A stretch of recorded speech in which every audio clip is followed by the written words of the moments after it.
To a video by Monetary Choice. Um, I wanted to quickly run down the current inflation over the past sort of 2 years. Pretty much everything you hear about inflation is wrong, so I'm just going to spell it out very quickly for you. The most important uh, sort of data point in the economy, which you never hear about, is the amount of dollars in circulation.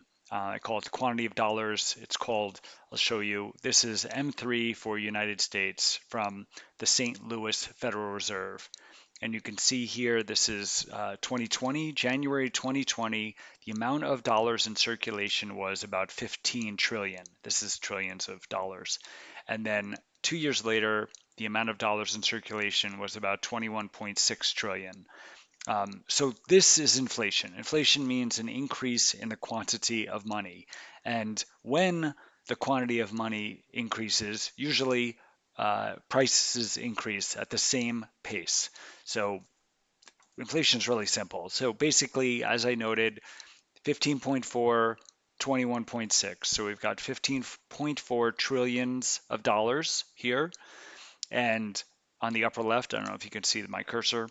So in January 2020, we had 15.4 trillion. A year later, there was 19.4 trillion. And a year after that, 21.7 trillion. This is actually like sort of, I mean, I didn't show you the chart before this, but this sort of spike during uh, the COVID period is unheard of, this spike, a huge amount increase. All because of actually deficit spending, where the government spends more than it takes in, and so it goes to Federal Reserve. Federal Reserve creates dollars, and that's how the quantity of dollars increases for the most part. So they increased it dramatically. And what we have here, if you're wondering about inflation between 2020 and 2021, it was 26%. Okay, it wasn't 5, it wasn't 2, it was 26%, unheard of for decades. And then between got a little bit less so, as you can see, there was a spike here, and then it gets a little less intense. And so you can see it went from 19.4 to 21.7. So it's a 12% year over year increase. Overall, compared to 2022 to 2020, is a 41% increase in just 2 years. What does that mean? An average. So the annual inflation rate has been 19%. Okay, what does that mean for prices? So as I said, pretty much prices follow suit.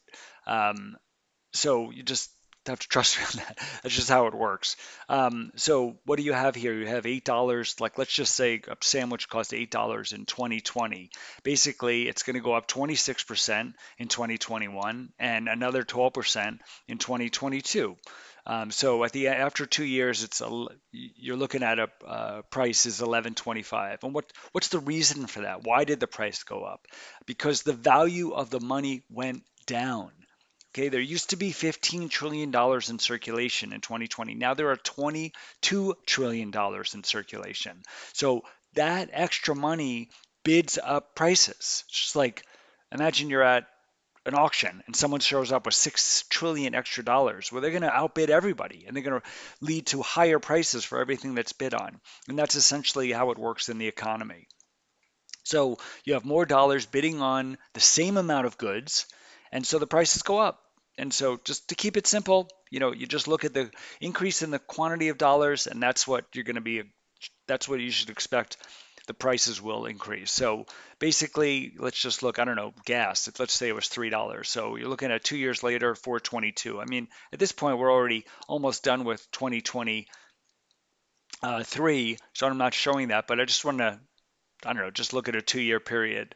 And so this I just showed, um, $3 versus after 2 years, $3 goes to 4.22. So as I said, over the course of 2 years, the inflation rate has been 19%.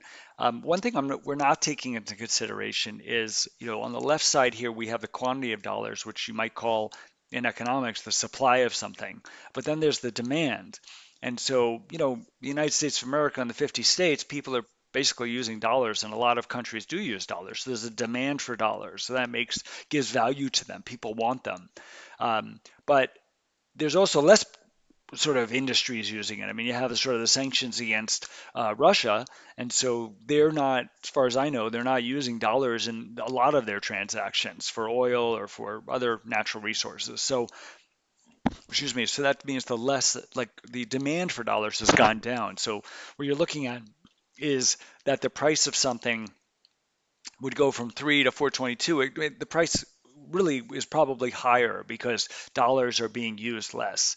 Anyway, that's I just wanted to note the demand side of this. So that's inflation. How do you protect yourself against inflation? You just don't own the dollar. Don't keep your savings or your wealth in dollars because they're going down in value. Like for example, if let's say a sandwich is $8, the reason why a store is asking for 11 of those dollars now is because the dollars are less valuable. You might have had $1,000 saved up in 2020, and let's just say you still have the $1,000 in 2022. It's not worth the same.